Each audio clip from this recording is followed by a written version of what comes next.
Saya itu sebetulnya sedih kalau proses hukum mengenai ijazah ini maju lagi ke tahapan berikutnya. Saya kasihan, tapi ya ini kan sudah keterlaluan, jadi ya kita tunggu proses hukum selanjutnya. Teman-temannya Jokowi mau pamer ijazah itu, mau dengan bangga mereka pamer ijazah asli. Kenapa Jokowi nggak mau? Kok malah buzzernya yang pamer? Ketika Pak Jokowi berada di Bareskrim untuk pemeriksaan, nah di situ wartawan menanyakan bagaimana tanggapan Pak Jokowi dengan pernyataan dari Ibu Megawati. Dan Pak Jokowi pun dengan santai menjawab, ya sebenarnya saya itu sedih, kata beliau. Dan dilanjut dengan karena ini nanti akan masuk ke proses selanjutnya, tapi ya mau bagaimana, karena udah keterlaluan katanya kan. Yang pada akhirnya kata-kata dari Pak Jokowi ini diterjemahkan oleh Dr. Tiva. Kita lihat ya di akun X. Saya bantu memperjelas pernyataannya, kata Dr. Tiva. Bagaimana tanggapan Bapak atas pernyataan Ketum PDIP, maksudnya Ibu Megawati Soekarno Putri, menyebut jika punya ijazah asli tolong ditunjukkan saja, tidak perlu harus repot-repot seperti ini katanya. Jawabannya kok malah sedih, kasihan, tapi gimana lagi sudah keterlaluan katanya. Sedih, kasihan karena niat mau penjarakan para akademisi, maksudnya gitu, kata Dr. Tiva ya. Jadi dalam pernyataan ini, Anda emang berniat mau penjarakan orang? Tanya Dr. Tiva. Oke, jadi mens reanya jelas, pesannya pun jelas, kata Dr. Tiva ya. Siapapun yang mempertanyakan, meneliti, dan menganalisis ijazah saya akan saya penjarakan, kata beliau. Langsung membayangkan orang lagi bakar kambing sambil bilang, saya itu sebetulnya sedih, kasihan sama kambing ini, tapi mau bagaimana lagi, enak soalnya. Masuk akal ya guys. Nah, sebetulnya jujur lebih kasihan lagi dengan seseorang yang seumur hidupnya akan terus dikejar pesanan SMK 6.000 unit, utang Rp 8.000 triliun, IKN mangkrak, nyawa 135 korban kanjuruhan, korban KM50, 890 petugas KPPS, masyarakat Yahukimo yang meninggal masalah karena kelaparan, 60% penduduk Indonesia menjadi miskin dalam 10 tahun terakhir. Nggak terbayang bagaimana itu rasanya jadi bulan-bulanan rakyat setiap hari dan dikejar tuntutan terus sampai akhirat. Ini gue bacain tweetan dari Dr. Tiva yang menerjemahkan ucapan statement dari Pak Jokowi ketika tadi ditanyai oleh wartawan di Bareskrim ya. Lalu bagaimana seharusnya? Sebagai negarawan, ya benar kata Ibu Megawati sih ya. Kalau memang ada ya tunjukkan saja gitu. Tapi ya sudahlah ya, karena ini semua sudah berjalan gitu ya. Pak Jokowi juga sudah melaporkan. Tinggal nanti bagaimana ijazah ini apakah asli atau tidak dan selanjutnya bagaimana gitu ya. Mudah-mudahan nggak ada yang akan menjadi korban ataupun dipenjara lagi lah ya. Dan kasus ini segera selesai gitu. Kita doakan. Dan juga di sini Dr. Tiva nge-tweet lagi ya dengan gambar cover ijazah Pak Jokowi dengan tulisan hehehehehehe, nada ketawa Woody Woodpecker katanya. Anak UGM pasti tahu kenapa saya ketawa. Sebenarnya di sini gue bingung sih ya, apa maksud dari Dr. Tiva gitu loh. Emang kalau dari UGM gimana, beda atau gimana gitu covernya? Kok beliau kok ketawanya renyah banget gitu ya walaupun dalam tulisan gitu. Nah di sini ada yang bertanya ya, mohon pencerahan katanya. Kalau emang palsu terus mau apa? Masih belum ngerti arah tujuannya kemana gitu. Ya bingung dia. Sabar ya, semoga betah di kerangkeng. Amin ya rabbal alamin. Map ijazah biasanya bentuk landscape bukan portrait. Tapi nggak tahu kalau zaman dulu sih katanya. Ijazah presiden mosok bladus gitu mul-mul katanya. Logonya pudar biar dikira sudah usang gitu kah? Tolong jelaskan pada kami yang bukan lulusan UGM. Ya. Gue juga bingung nih maksud dari pernyataan ataupun tweetan dari Dr. Tiva apa nih ya. Dia ini ngulur waktu biar kroconya bisa siapkan ijazah palsu yang terlihat semirip mungkin dengan aslinya. Tapi kebenaran tetap akan terungkap. Sumpah baca komen-komennya bikin saya ketawa. Emang dasar PA wongiku. Gak mau ngaku aja. Banyak aja cara ngibulnya katanya. Waduh ini tulisannya semakin ngeri guys. Nah lalu bagaimana tanggapan dari pendukung Pak Jokowi ya terkait statement Pak Jokowi mengatakan saya sebenarnya sedih gitu ya. Kita lihat videonya. Jokowi kan bilang begini, saya sebenarnya sedih kalau ini dilanjutkan ke tahap berikutnya. Itu keren tuh bahasa seperti itu. Itu maknanya sangat dalam. Ya. Jadi kalau menurut saya mengartikan ketika Pak Jokowi mengeluarkan statement seperti itu, yang pertama adalah Pak Jokowi yakin menang, yakin memenjarakan orang-orang tersebut. Ya nggak mungkin lah dia ngomongin kasihan sama orang lain begitu kan. Terus yang kedua, secara psikologis ya, Pak Jokowi itu memang merasa terganggu. Ya, jadi selama ini sabar, ya udahlah. Ini kalau diemin orang-orang ini begitu mulu, gitu ya. Mau dibilang katanya kriminalisasi, padahal justru yang dikriminalisasi ya Pak Jokowi, bener gak?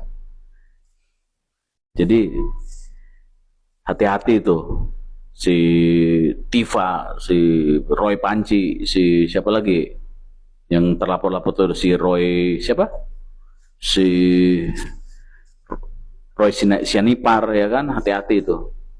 Bukan Roy Sianipar bang, tapi Rismon Sianipar. Gimana ya? Beliau-beliau ini kan meneliti ya kan, ya pengen tahu lah ya ijazah dari mantan presiden yang 10 tahun berkuasa. Kok rasa-rasanya agak gimana gitu kalau hanya meminta ijazah asli dari mantan presiden 10 tahun tapi malah justru dipenjarakan gitu. Dan fakta-faktanya sudah banyak ya. Kalau memang Pak Jokowi yakin, agak aneh juga di sini ya. Sedangkan fakta-fakta itu banyak. Nanti apakah rakyat akan percaya gitu kalau memang ijazah itu asli tapi rakyat nggak bisa melihatnya gitu loh. Ya intinya pokoknya mudah-mudahan, sekali lagi ya mudah-mudahan ijazah itu benar-benar bisa dilihat gitu loh. Biar tenang semuanya rakyat Indonesia ini ya kan. Udah rame banget nih soalnya. Kalau sampai ada yang penjarain tapi ijazah itu nggak keluar, wah luar biasa sekali nih, kacau lagi positif kan. Oke teman semua, kita lanjut ke videonya. Teman seangkatan Jokowi semasa kuliah pamerkan ijazah asli. Ya bagus. Tapi yang diminta masyarakat itu ijazah Jokowi. Kok yang pamer temen-temennya? Kita minta Jokowi datang ke pengadilan pamerkan ijazahnya asli. Temen-temennya Jokowi mau pamer ijazah itu? Mau. Dengan bangga mereka pamer ijazah asli. Kenapa Jokowi nggak mau? Kok malah buzzernya yang pamer? Bung Roy, sebagai pihak yang bisa dikatakan meragukan, menuding adanya ijazah palsu Pak Jokowi, apa sebenarnya yang Anda harapkan dari pemeriksaan Pak Jokowi hari ini? Hasilnya? Yang diharapkan hasilnya adalah sebuah hasil yang benar-benar independen, objektif, transparan kepada masyarakat dan diumumkan secara terbuka dan bukan hanya di ujung ya gitu. Karena ijazah ini nggak bisa terbit ujuk-ujuk, nggak bisa terbit sekonyong-konyong. Dia ada proses yang panjang. Gitu. Misalnya apa? Sebelum ijazah itu ada yang berkali-kali saya sebut skripsi. Ya skripsi itu saya sudah pegang primary evidence dari wakil rektor. Dan di primary evidence itu jelas-jelas betul nggak ada lembar pengesahan, tanda tangannya didukukan, tidak ada nama Pak Kasmujo, ya. Dan Pak Kasmujo baru-baru ini alhamdulillah mengaku sudah dia bukan dosen pembimbing skripsi, padahal dulu 2017 dikatakan ini dosen pembimbing, terus bolak-balik itu sudah terbuka juga kebohongannya. Gitu. Tapi ada beberapa kolase foto atau foto-foto yang saat ini sudah banyak beredar. Apakah itu tidak meyakinkan Anda? Kan ada Pak Jokowi pakai foto, pakai toga. Oke, mau 1000 foto ya atau 1000 pengakuan. Sekarang kan didandakan kan ijazah. Jadi bukti primernya nanti memang ijazahnya. Kecuali orang-orang itu kan aneh ngaku pakai ijazahnya masing-masing, nggak ada gunanya. Itu hanya digunakan untuk komparasi, misalnya jenis kertasnya, kemudian tintanya, dan itu pun juga diumumkan terbuka. Tapi sekali lagi, nah kalau kita lihat foto ini nih, Bung Roy bisa lihat nih ya, ada beberapa foto, ada Pak Jokowi di situ disebutkan pakai baju toga. Foto-foto ini harus diperiksa juga. Gitu, baik secara analog maupun secara digital. Karena saya belum pegang foto-foto ini juga, gitu. Karena nggak bisa juga, karena foto-foto ini kan sudah repro kesekian kali. Tapi Anda nggak yakin nih, ini kan foto-foto toga kan biasanya memang untuk saat wisuda. Ya, terus terang saya harus meragukan ya, karena foto-foto ini hanya itu yang kemudian tampil, ya. Tidak ada foto yang kalau dikatakan zaman segitu kan belum banyak kamera, come on. Ya gitu, sudah banyak sekali yang ada dan foto-foto harusnya bukan cuma ini, gitu loh. Foto-foto tuh bisa banyak kali kan dan bisa aja foto yang KKN nantinya, foto yang di perkuliahan. Tapi artinya gini, oke lah kita tunggu prosesnya. Tapi kalau proses itu tidak transparan dan tidak kemudian independen, izinkanlah kami dan juga selaku saintis dan mungkin wakil dari masyarakat untuk menolaknya. Oke, gimana? Tetapi di samping itu jangan kita memperlakukan mantan presiden kita seperti orang yang sangat bersalah kan di media. Itu kan mencitra Ya, kalau nama salah baik gimana? negara kita juga begitu.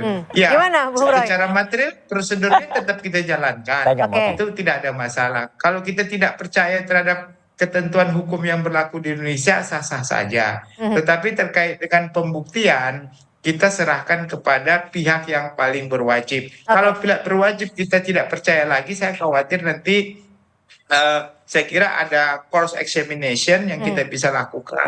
Contohnya pihak pelapor ini bisa meminta ahli dari luar negeri yang sudah dulu juga dilakukan kasus Mirna. Kasus Mirna kan kita juga ada ahli dari yang luar negeri yang bisa dihadirkan untuk meng-cross examination begitu. Gimana Anda menanggapinya, Bung Roy? Terima kasih Prof. Jamin. Jadi inilah sebenarnya yang ditunggu oleh masyarakat. Jadi sesuatu yang independen dan terbuka. Jadi jangan kemudian, sekali lagi saya hormat betul kepada Mabes Polri, apalagi dulu-dulu saya juga selalu diminta untuk kesaksian. Tapi jangan kemudian menunjukkan sesuatu yang lucu atau yang aneh gitu ya gitu. Misalnya pemeriksaan yang sangat cepat, kemudian tiba-tiba sudah balik ya gitu. Kemudian yang menarik, saksi-saksi itu juga menarik, Mbak Cynthia. Jadi kemarin ada juga yang speak up gitu ya, misalnya namanya Andi Pramaria. Ternyata dalam sebuah podcast ada yang sempat keselip juga, salah juga dia nunjukin ijazah yang tadinya katanya sama tahun 85, ternyata yang tunjukin 89. Sekarang mulai nggak berani lagi dia muncul gitu loh, karena ijazahnya ternyata salah gitu yang ditunjukin. Ini kan aneh. Jadi nggak apa-apa, kita tunggu prosesnya dan juga moga-moga apa yang diharapkan oleh semua, terutama transparan dan kejujuran, supaya ditunjukkan oleh Pak Kasmujo, ya, kejujuran itu luar biasa. Sudah pada ngeliat video ini belum? Kalau misalkan belum, ditonton dan didengerin dulu. Denger baik-baik. Ketokohan seorang mantan presiden dimanapun biasanya fading away, turun. Nah, saya lihat data, Bang Ade. Ya, lembaga-lembaga survei kan berkala tuh, survei nasional. Salah satu pertanyaan standar dalam survei nasional itu biasanya, kalau pilpres diadakan sekarang, secara top of mind, siapa yang akan Anda pilih? Itu bukan untuk mengecek siapa yang bakal dipilih, tapi kita ingin ngecek ketokohan seseorang itu masih berpengaruh apa enggak. Pak SBY, ya, dalam survei waktu itu Bang Ade sama saya masih satu lembaga, di Oktober sama Desember 2015, setahun, bahkan lebih setahun dari turunnya Pak SBY, elektabilitas top of mind Pak SBY masih di kisaran 4-5%. 4-5%. Sedangkan Pak Jokowi? Pak Jokowi sekarang baru 4-5 bulan selesai, sudah 2% saja. Jadi, kalau kita hitung secara... Itu elektability kan? Elektabilitas. Bukan popularitas. Kalau popularitas masih 90% lebih pasti. Elektabilitas. Elektabilitas itu menunjukkan seberapa banyak orang yang masih betul-betul belum, tanda kutip, move on dari tokoh itu. Dan tetap akan terus menjadi diehardnya. Artinya tingkat elektabilitas Pak Jokowi itu, kalau kita ukur, itu menurun 2 kali lebih cepat dibandingkan dengan tingkat elektabilitas Pak SBY. Itu artinya kita harus bersyukur. Karena cuma tinggal 2% doang yang masih bisa dibohongin dengan pencitraan palsunya dia. Itu bukan gue yang ngomong loh ya. Apa lo?